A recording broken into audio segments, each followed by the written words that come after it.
E você aí está acostumado a, de vez em quando, passar ali nas redes sociais e ver aqueles memes de um dos médicos mais incríveis da face da Terra, que é o anestesiologista, ou anestesista, como você preferir, onde está todo mundo lá na sala, ocupado, e aí no meme ele está lá jogando Candy Crush. Será que é assim mesmo a vida de quem coloca você para dormir na hora de fazer uma cirurgia? E sabia que a anestesia foi uma das maiores revoluções da medicina de todos os tempos? Para falar sobre isso, eu trouxe um convidado especial para vocês, mas depois da vinheta.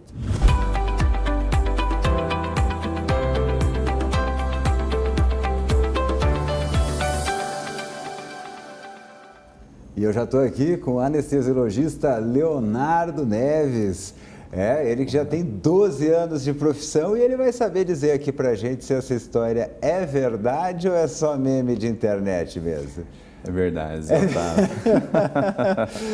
É verdade. Porque a sua atuação, vamos colocar ali dentro do centro cirúrgico, em que momento que você entra para atuar e até que momento que você continua ali com aquele paciente? A assistência do médico anestesiologista, ele começa antes mesmo do ato operatório, né? Hoje a gente fala de medicina perioperatória, né? Porque a gente faz uma consulta pré-anestésica, então a gente avalia todas as patologias que o paciente tem, né? E ali vai conduzir o nosso ato anestésico e o ato cirúrgico, né? Porque a gente, junto com o cirurgião, né, pode melhorar as estratégias do ato cirúrgico em si, modificar o método que a gente faz a anestesia e talvez também o da cirurgia. Então a gente fica ali antes do procedimento, durante todo o procedimento, né, ao lado do paciente, com uma série de monitores ali, né, parecendo um piloto de avião, né, ligando diversos equipamentos ali. E ali a gente fica ao lado do paciente para assisti-lo, né, até o final da cirurgia, nas salas de recuperação pós-anestésica ou quando o paciente mais grave, né, chega na emergência ou na urgência, até assisti-lo até a UTI, né, que é a unidade de terapia intensiva, onde ele vai ser acompanhado continuamente. Então, quer dizer, não chegou ali na sala, deu a injeçãozinha, tá, tchau, até daqui a pouquinho. Não. Não é não. Vamos colocar aí uma cirurgia que seja agendada, né? Então, tem uma consulta antes da cirurgia com o senhor. Isso. Tem uma avaliação pré-anestésica, né? Uma consulta pré-anestésica.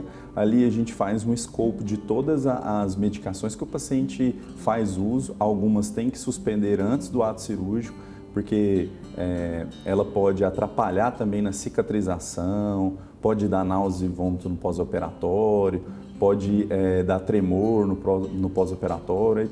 Tudo isso a gente faz no escopo da avaliação e dá a conduta para os pacientes, né? Isso aqui você tem que suspender, né, antes da cirurgia, e também a questão do jejum e do pós-operatório imediato, como que vai ser, né? A gente explica, né, o jejum é feito para você não ter náuseas e vômito, não broncoaspirar, né, que é um evento desagradável, né, que pode ocorrer em diversas cirurgias, tanto de urgência quanto a eletiva, e é necessário ficar. Hoje existem abreviadores de jejum, né, que é como se fosse aqueles gelzinhos, né, com maltodextrina, igual aqueles gelzinhos de academia, de pessoal que é de alta performance, malha, aqueles atletas. Espreme isso, que o cara está fazendo maratona. Então, esses abreviadores de jejum são muito importantes. A gente usa continuamente assim na anestesia, quando a gente orienta, né, através da consulta, para melhorar essa sensação, né, e aquele paciente que talvez tenha comido alguma coisa, a gente faz ultrassom gástrico, para não ter risco, né? A gente faz um checklist ali do que a gente pode melhorar para aquela cirurgia ser da melhor maneira possível, para o paciente sair melhor do que ele entrou, né? Eu sempre me perguntei por que essa história de estômago vazio, eu vou fazer uma cirurgia no cérebro, tem que estar de estômago vazio. Pra quê? Exatamente então isso, quer dizer, você está lá e aí pode ser que volte e você puxa na hora. E você puxa na hora. Que acontece bastante com o nenê, né? Isso, como você está sedado, também vai acontecer com você. Vai acontecer. Aí, assim, geralmente crianças, né, a gente 4 horas antes, após a mamada, que faz o ato cirúrgico, porque tem o tempo de esvaziamento gástrico, né? Então a gente calcula esse tempo de esvaziamento gástrico, depende do que foi de alimento, e ali dá uma segurança para nós que o estômago está vazio, que não tem esse risco de broncoaspirar, que ali pode dar uma pneumonite ou uma pneumonia no pós-operatório imediato, que é um evento super desagradável. Nossa, agora eu entendi. Por que tem que fazer uma cirurgia no pé? Não, tem que estar de estômago vazio. Qual que era a relação? Porque o organismo relaxa, né? E aí é natural. E aí também tem que saber o que a pessoa está tomando de remédio para evitar aquelas famosas interações medicamentosas. E a pessoa, eu tomo agora o Zolpidem, hoje eu já estou tomando 4 Zolpidem para conseguir dormir. Nossa. Faz alguma... Não, é assim, não começa tomando meio. Exato.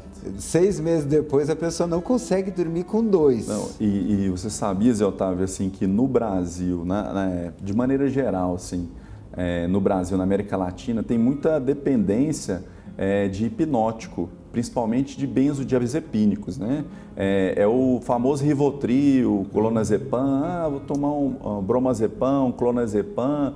Isso aí é uma cultura que depois, no ato anestésico, nos atrapalha muito, porque tem muita interação medicamentosa e a gente tem que usar outras drogas, né, no rol de terapêutica que a gente tem para poder sedar aquela pessoa, para poder fazer o ato anestésico, fazer a pessoa dormir, né? Porque existe muita dependência. Aí a gente consegue fazer um manejo, né, clínico de tal maneira que a gente retira essas medicações ou troca elas por algumas outras, né? Por exemplo, um relaxante muscular para esse tipo de paciente, um Passiflora, ou um antialérgico forte, que são medicações mais brandas e são indutoras do sono.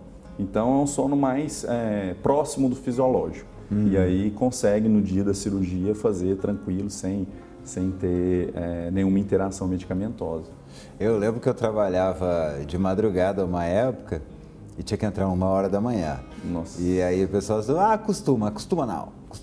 Quer dizer, quando tu fica de folga, teu corpo já volta pro normal na hora. Aí sempre no domingo eu tomava agora mudou a receita, não dá mais pra fazer isso, mas eu tomava o Zolpidem para conseguir dormir 4 da tarde. E com o tempo, eu reparei que eu chegava na redação, na época eu fazia um telejornal, assim, era editor-chefe do telejornal, então eu chegava, tinha que olhar as matérias, tinha que escrever o que o apresentador vai ler ali, né? Quando eu chegava na segunda-feira que eu tinha tomado o Zolpidem, eu ficava lá na frente do computador assim, Não vem. Demorava um tempão, né, para ressincronizar. E aquilo começou a me irritar e aí eu comecei a reparar que mesmo que eu não conseguisse dormir cedo, que eu dormisse às 9, tivesse que acordar meia-noite, eu dormi só 3 horas, eu chegava lá melhor do que com as 7 horas do Zolpidem. Em termos de alerta, assim, da cabeça, quer dizer, mexe muito. Mexe demais. E o Zolpidem é um perigo, assim. Se você tem que tomar 20 a 30 minutos, você tem que ir para a cama, porque ele faz você ter delírio, né, alucinações, você tem síncope. Então, é uma medicação que é de uso assim, popular, mas é uma medicação perigosa. A minha sogra mesmo toma Zolpidem várias vezes, né, durante a semana para dormir. E aí ela tomou certa vez e estava na cozinha organizando alguma coisa e teve uma síncope, desmaiou, bateu a cabeça, tal, foi uma correria e tal, mas no final não teve nada demais. Ela falou, nossa, eu tomei foi o Zolpidem, eu ia tomar um remédio do coração, tomei o Zolpidem, caí aqui. Esqueceu. Foi. Ela trocou confundiu os remédios, ali na hora. E ainda bem que ela só caiu, não se machucou, porque tem gente que compra viagem, tem gente que compra barco, carro, volta com o ex que nunca mais queria ter visto na vida. É triste. Triste. E como isso é forte. Porque, desliga a tua consciência. Exato. São pessoas que elas pegaram o telefone, elas negociaram algo, ou seja, ela estava ali executando uma coisa e o cérebro desligou. Isso. E aí ficou ali no pano de fundo. E aí tira o senso do senso límbico ali, né? Já entra para o inconsciente, a pessoa faz coisas que o inconsciente às vezes estava guardando ali, a pessoa faz e não tem consciência porque tem uma amnésia, né? Um terógono, então tem uma amnésia recente. Estava ali no inconsciente aquela vontade de comprar o barco. Exato, você não tinha conta bancária, mas aí... Isso, azar, né? Depois a gente resolve, depois que passar o efeito. Quando eu brinquei ali que a anestesia ela foi um dos grandes desenvolvimentos da medicina, né? Porque a partir do momento onde você consegue ter um paciente parado para fazer grandes procedimentos nele, é muito diferente. Sim, sim, é uma ciência recente, né? Tem aproximadamente 150 anos e a anestesiologia ela deu estrutura e bagagem para que as ciências médicas cirúrgicas elas pudessem se desenvolver. Hoje a gente tem cirurgia robótica. Existe a cirurgia robótica porque você chegou a tal nível de relaxamento muscular, de amnésia, de inconsciência, de analgesia, que essa pessoa pode ser submetida a uma cirurgia robótica. Então ela deu estrutura para a evolução cirúrgica de diversos segmentos. Então ela desde lá de 1846 com John Snow, que foi o precursor, né, o pai da anestesiologia, a ciência ela vem cada vez mais se aperfeiçoando. Antigamente a gente usava seringas de vidro, né, eram reutilizáveis, outros tipos de agulha, outros tipos de bloqueios, né? E hoje a gente usa ultrassom, é um aparelho quase que de bolso do anestesiologista, pouca gente sabe. E assim, hoje a gente é reconhecido o que teve a tragédia recente, que foi a pandemia. Porque nós na pandemia somos, né, o especialista mais treinado para lidar com via aérea. Então, para entubar os pacientes. Então, a gente era chamado para treinar equipes de hospitais, para estar de plantão em hospitais, para pronto chamado, assim que viesse os pacientes Covid grave, que necessitavam de intervenção imediata e de via aérea avançada, né, serem entubados, a gente estava lá de prontidão. Então, várias pessoas entenderam a importância da nossa ciência com a pandemia, né? A pandemia foi uma tragédia, mas que mostrou muita coisa para muita gente, né? Eu acho engraçado você comentar isso, porque se vocês precisam tanto aprender essa parte de intubação, é porque pode ser que precise usar, né? Exato, exatamente. Mas se a gente for comparar, quais foram os primeiros anestésicos que o povo usava, aquele que a gente... O éter. O éter. Exato. Depois a cocaína, aí depois derivados da cocaína se transformaram em anestésicos locais, da maneira que a gente tem hoje. A xilocaína, hoje, né? Prilocaína, ropivacaína, todas as caínas elas derivam da cocaína. São um derivado da cocaína. Da cocaína. Então, mas a diferença para o éter, né? O cara vai lá, apagava a pessoa, mas ainda você tem aquela resposta muscular. Exato. Se você cortar aqui, o cara pode estar apagado, a perna vai dar o braço vai dar aquela mexida. A anestesia são 4 pilares, assim. A inconsciência, a amnésia, a analgesia e o relaxamento muscular. O que você falou é exatamente relaxamento muscular, que a gente conheceu através do curare. O curare era um veneno indígena, que ele era usado para atacar os inimigos lá, ou os animais, né, na caça, e embebido no curare, dava um relaxamento e matava as suas vítimas ou os animais por hipóxia, porque eles paravam de respirar.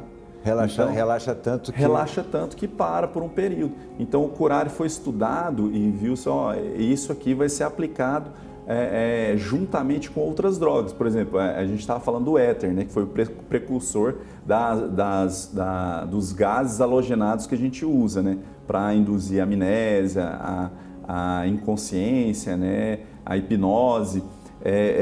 O precursor, por exemplo, do cérebro furano, que a gente usa hoje, inalatório, lá no famoso carrinho de anestesia, que não é um carrinho, é um aparelho, né, de anestesia que está ali, que tem diversas funções de respirador, né, a gente faz a ventilação, né, pulmonar através dele, e tem vários parâmetros que guia, né, o nosso trabalho, né, de espirometria, ali, no tempo real, como que está a complacência, a elasticidade pulmonar. Isso guia todo o nosso trabalho. Então o carrinho ali, né, o popular carrinho da anestesia, ele tem muita ciência por trás. A parte assim do trabalho do anestesista de fato, né, a gente não tem muito trabalho manual, mas tem uma ciência por trás. Por isso que ali depois que o avião já está em voo de cruzeiro, né, o paciente já está dormindo, a cirurgia já começou,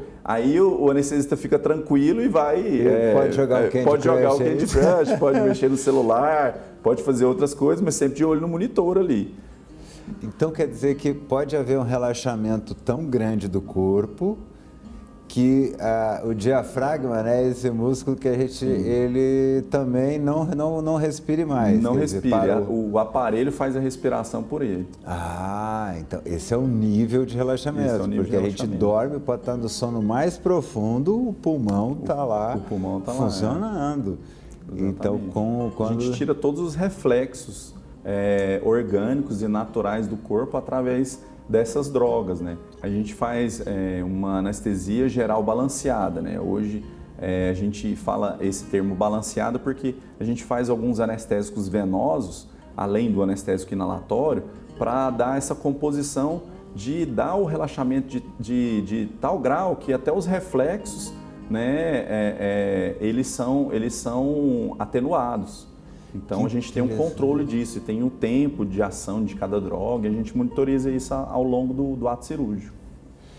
Então se a cirurgia começar a demorar demais, aí o senhor tem que entrar em ação de novo. Isso, aí a gente tem que controlar, fazer mais anestésicos, tanto inalatório quanto venoso. Eu achei que, sério, então não é um ou outro, é uma combinação. É uma combinação. Ali. Achei que era só, eu achei que era a injeção ali, pronto, passa dormiu, a faca. Acabou, né? Não, então quer dizer, é um coquetel. É um coquetel, exatamente. De alguns componentes. De algumas drogas venosas com as drogas inalatórias. E aí a gente consegue esses 4 pilares, né?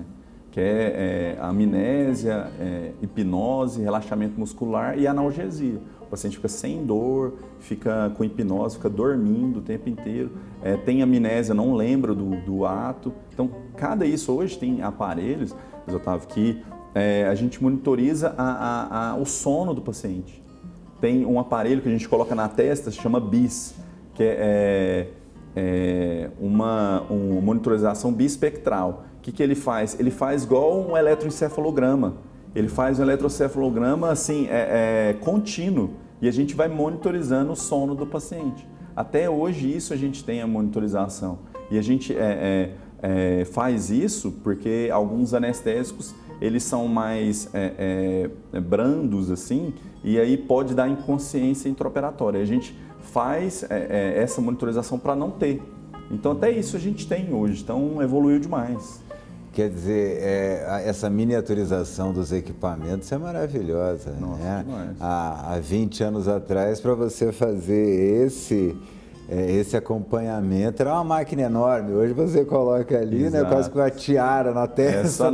É só um eletrodozinho com fiozinho, já tem tudo. E já tem todo o conforto. E quais são os riscos que tem hoje em relação, por exemplo, minha geração cresceu com 2 medos.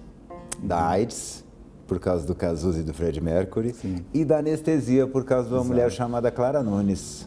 Exato. Foi uma das grandes cantoras brasileiras, ela foi fazendo a cirurgia e aí não voltou, era sempre isso. Exatamente. Aquilo dava um medo, quantidade de gente, e era uma cirurgia estética ainda na época, o que teve de cancelamento de procedimento na época, com medo da...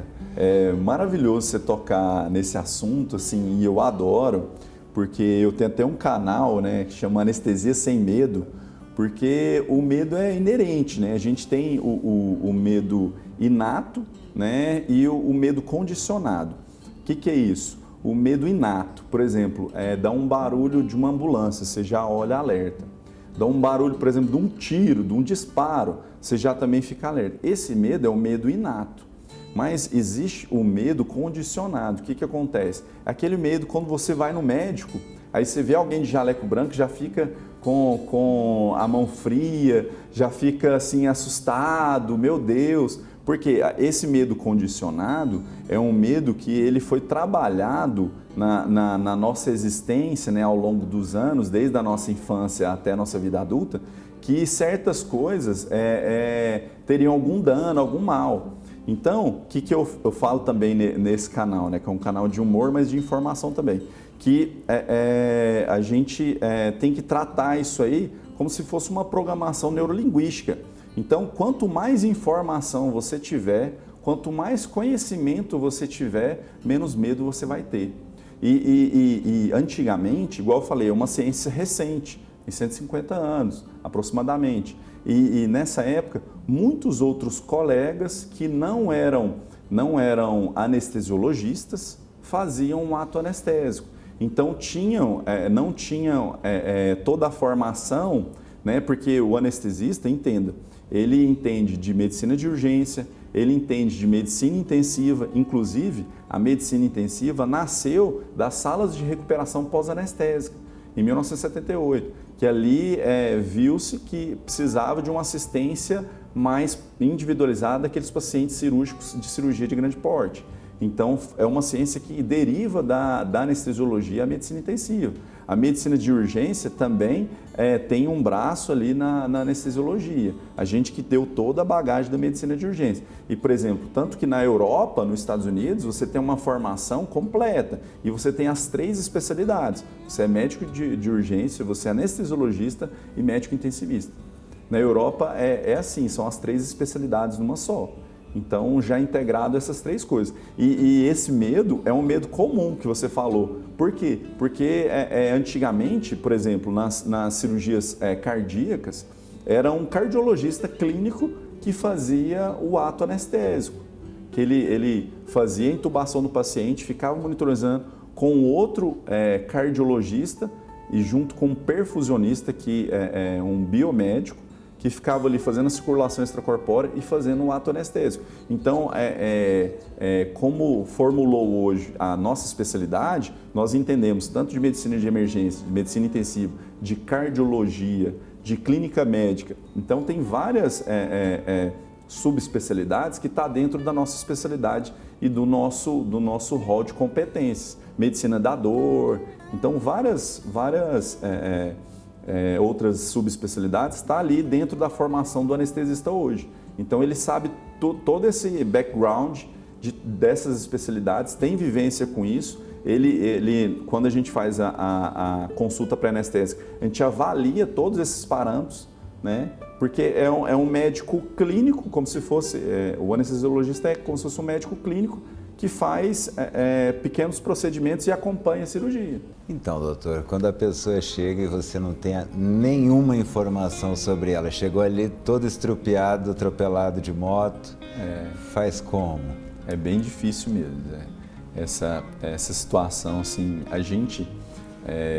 nós somos treinados, né, igual eu falei na medicina de emergência, nós que somos o profissional que vai lá buscar o paciente no helicóptero, ou junto da ambulância, assim que ele desce da ambulância. Nós, junto com o cirurgião que vai intervir.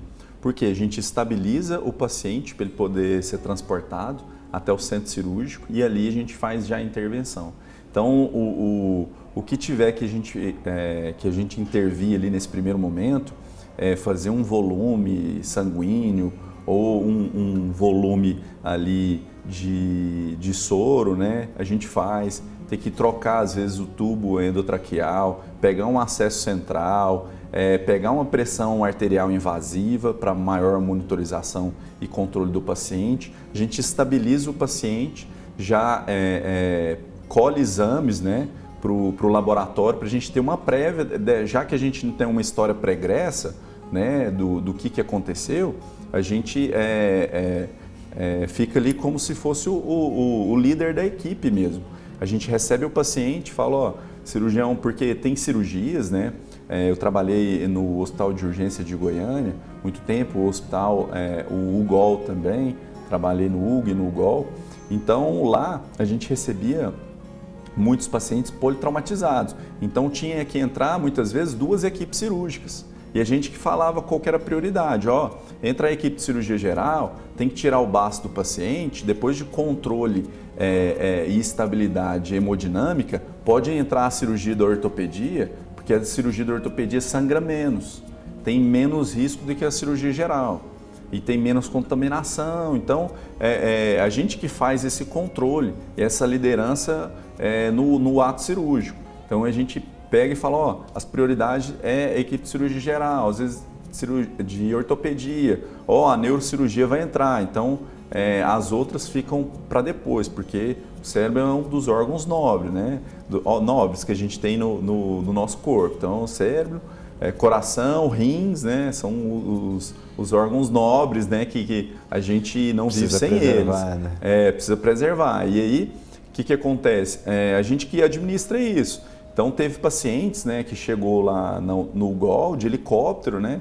Eu até me recordo de uma paciente que também era colega médica, que eu anestesiei ela em todas as intervenções cirúrgicas, que foi exatamente isso. Teve que fazer uma neurocirurgia, teve que fazer a cirurgia geral, retirada do baço, teve que entrar a ortopedia, teve fratura de fêmur, fratura de úmero.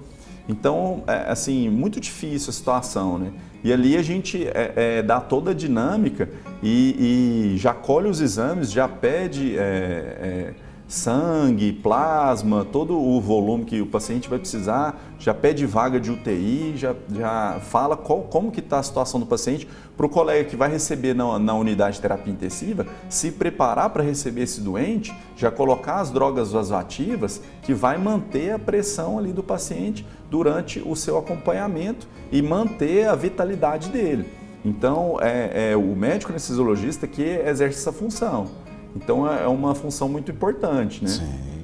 E olha, infelizmente o programa está chegando no final, mas as dicas e principalmente acho que o conhecimento que a gente ganhou agora da profissão é outro. O pessoal aí de casa com certeza vai ter uma outra visão do anestesista, anestesiologista. As duas formas estão certas? As duas formas estão certas. Então você pode dar um tchau. Deixa suas redes sociais também, fala do seu canal, para o pessoal poder acompanhar. Então, pessoal, obrigado aqui, obrigado Zé Otávio, obrigado pessoal do Consultório Aberto.